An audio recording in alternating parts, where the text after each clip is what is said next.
Boa noite. O jornalismo do SBT está, neste momento, falando ao vivo da residência do candidato à presidência da República, Jair Bolsonaro, aqui no bairro da Barra da Tijuca, no Rio de Janeiro. Boa noite, candidato. Boa noite. Obrigado pela oportunidade. Obrigado. Se a pesquisa do Ibope estiver correta e não houver nenhuma reviravolta, é muito grande a chance do senhor ser o novo presidente da República do Brasil nesses próximos dias. Eu queria saber se o senhor já tem o seu ministério composto, quantos serão os ministérios e que nomes o senhor já escolheu. Pretendemos ter um ministério bastante enxuto, com aproximadamente 15 nomes, e definimos 3 até o momento. É o senhor Paulo Guedes na Economia, o Onyx Lorenzoni na Casa Civil e o general Heleno na Defesa.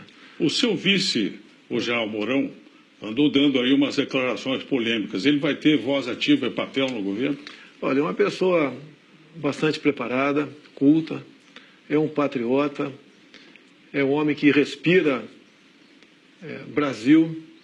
E o que levou a essas declarações, no meu entender, foi um excesso para a imprensa. Em nenhum momento ele falou em acabar com o 13º. Ele falou que a estrutura remuneratória nossa era uma jabuticaba. É uma força de expressão da parte dele. Mas em nenhum momento ele falou, então, nisso ou acabar com o 13º salário. Boa parte do planejamento do seu provável governo está sendo feito por militares. O senhor não confia nos civis? Não, temos civis, né? Acabei de falar no Onyx Lorenzoni e o professor Paulo Guedes. Então, temos bons civis ao nosso lado, sim. Alguns pedem reserva, esperando acabar as eleições para poder anunciar o nome deles, para não sofrer retaliações no momento. Temos nomes que vão surpreender positivamente a sociedade, com toda certeza. Ou seja, o seu será não um governo militar, mas de militares, é isso? Olha, eu não sei por que o preconceito para com os militares.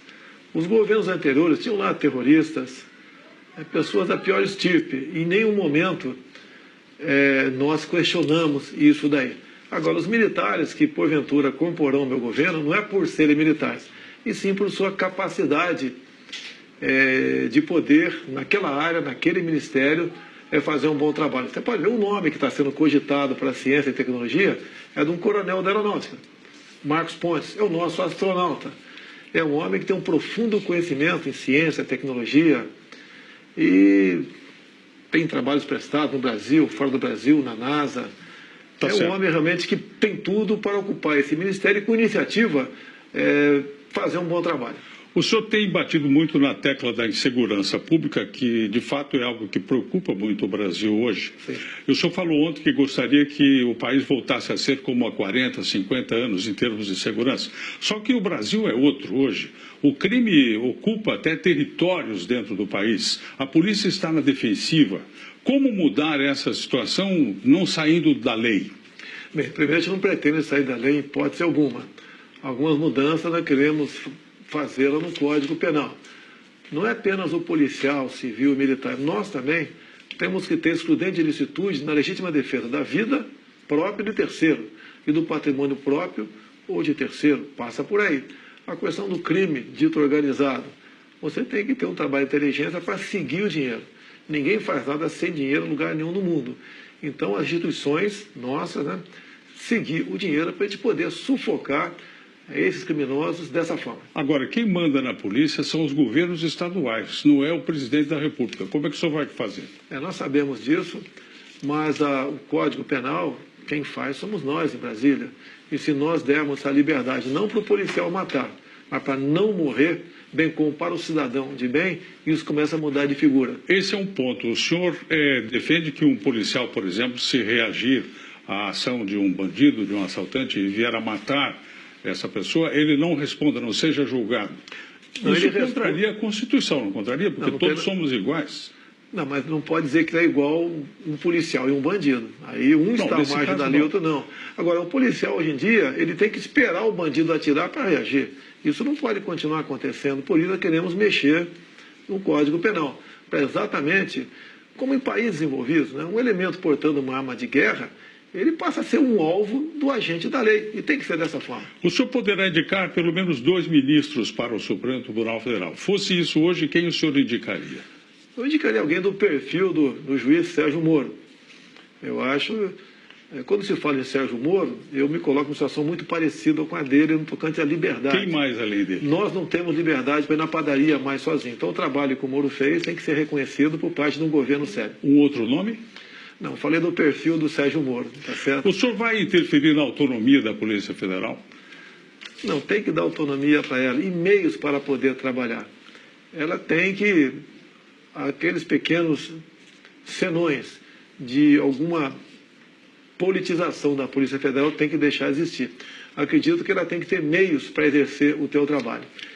E assim sendo, reforçá-la e fazer o máximo possível para que ela realmente continue dando satisfação à sociedade. Outro ponto importantíssimo é a questão da economia que o senhor confiou ao economista Paulo Guedes. Mas o fato é assim, independentemente de planejamento, quando o senhor assumir, haverá quase 13 milhões de brasileiros desempregados esperando uma resposta imediata. O que o senhor vai fazer? Bem, não tem resposta imediata, não tem cavalo de pau. O que eu tenho conversado com ele, eu levo sugestões e ele que decide. E, afinal de contas, ele é um homem que entende esse assunto e é de confiança nossa. Nós temos que facilitar a vida de quem produz. Como diz o linguajar popular, temos que tirar o Estado do cangote de quem realmente está em emprego. Como é que o senhor vai lidar com a reforma da Previdência? Nós vamos fazer a nossa reforma, essa que está aí, eu vejo dificilmente ela vai ser aprovada. Não podemos adotar a velha prática de remendo novo em calça velha. Não podemos penalizar, por exemplo, quem já tem direito adquirido. O próprio servidor público já sofreu 2 reformas previdenciárias. Podemos mexer alguma coisa? Sim, temos ideias propostas nesse sentido, mas ninguém será penalizado. O senhor terá coragem de mexer com a Previdência dos militares, por exemplo?